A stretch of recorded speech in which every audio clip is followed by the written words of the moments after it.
Hello everyone, welcome to Sanmarga classes. ಬೆಳಕು ಪಾಠದ 39ನೇ ಪ್ರಶ್ನೆ. ವಿಟಮಿನ್ ಎ ಸಮೃದ್ಧವಾಗಿರುವ ಯಾವುದಾದರೂ 4 ಆಹಾರ ಪದಾರ್ಥಗಳನ್ನು ಪಟ್ಟಿ ಮಾಡಿ. ನಿಮಗೆ ಗೊತ್ತಿದೆ, ನಮ್ಮ ಆಹಾರದಲ್ಲಿ ಬೇರೆ ಬೇರೆ ಆಹಾರದಲ್ಲಿ ಬೇರೆ ಬೇರೆ ವಿಟಮಿನ್ಗಳು ಇರ್ತವೆ. Vitamin A, B, C, E ಅಲ್ವಾ? ಈ ರೀತಿ ವಿಟಮಿನ್ಗಳು ಬೇರೆ ಬೇರೆ ಆಗಿರ್ತವೆ. ಹಾಗಿದ್ರೆ ಎ ವಿಟಮಿನ್ ಯಾಕೆ ಬೇಕು?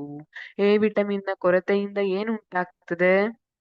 ಎ ವಿಟಮಿನ್ ನಮ್ಮ ಕಣ್ಣಿನ ಆರೋಗ್ಯಕ್ಕೆ ಬೇಕು. ಎ ವಿಟಮಿನ್ ನ ಕೊರತೆಯಿಂದ ಇರುಳುಗುರುಡುತನ ಬರಬಹುದು. ಹಾಗಾಗಿ ವಿಟಮಿನ್ ಎ ಸಮೃದ್ಧವಾಗಿರುವ ಆಹಾರ ತಿನ್ಬೇಕು ಕಣ್ಣಿನ ಆರೋಗ್ಯಕ್ಕೋಸ್ಕರ. ಹಾಗಿದ್ರೆ ವಿಟಮಿನ್ ಎ ಸಮೃದ್ಧವಾಗಿರುವಂತ ಆಹಾರ ಯಾವುದು ಯಾವುದು ಅಂತ ನೋಡಿದ್ರೆ, ಈಗ ನೀವು ಉತ್ತರವನ್ನ ಬರೆಯಬಹುದು ಅಲ್ವಾ? ಬರೆದ್ರ?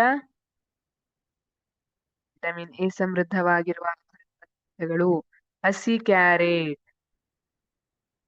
ಕ್ಯಾರೆಟ್ ನಲ್ಲಿ ವಿಟಮಿನ್ ಎ ಬಹಳಷ್ಟು ಇರ್ತದೆ, ಹಾಗಾಗಿ ಹಸಿ ಕ್ಯಾರೆಟ್ ತಿನ್ಬೇಕು ಅಂತ ಹೇಳ್ತಾರೆ.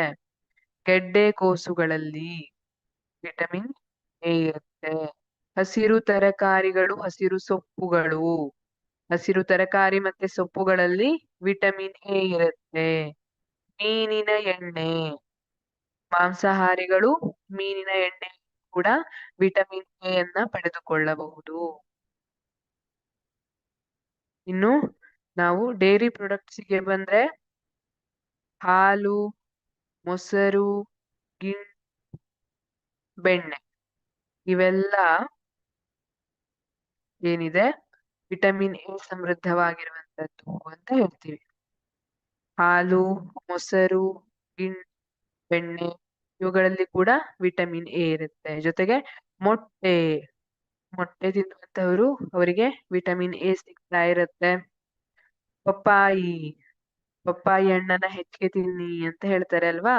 ಪಪ್ಪಾಯಿ ಹಣ್ಣು ಕಣ್ಣಿನ ಆರೋಗ್ಯಕ್ಕೆ ಒಳ್ಳೇದು ಅಂತ ಹೇಳೋದನ್ನ ಕೇಳಿರ್ಬಹುದು. ಅವರಿಗೆ ಯಾಕೆ ಅಂತ ಗೊತ್ತಿಲ್ದಿದ್ರೆ ನೀವ್ ಹೇಳಿ. ಯಾಕೆಂದ್ರೆ ಪಪ್ಪಾಯಿ ಹಣ್ಣಿನಲ್ಲಿ ಏನಿರುತ್ತೆ? ವಿಟಮಿನ್ ಎ ಹೆಚ್ಚಿನ ಪ್ರಮಾಣದಲ್ಲಿ ಇರುತ್ತೆ. ಇವೆಲ್ಲ ವಿಟಮಿನ್ ಎ ಸಮೃದ್ಧವಾಗಿರುವ ಆಹಾರ. ಇದರಲ್ಲಿ ಯಾವುದಾದ್ರೂ 4 ಮಾತ್ರ ಬರೆದ್ರೆ ಸಾಕು.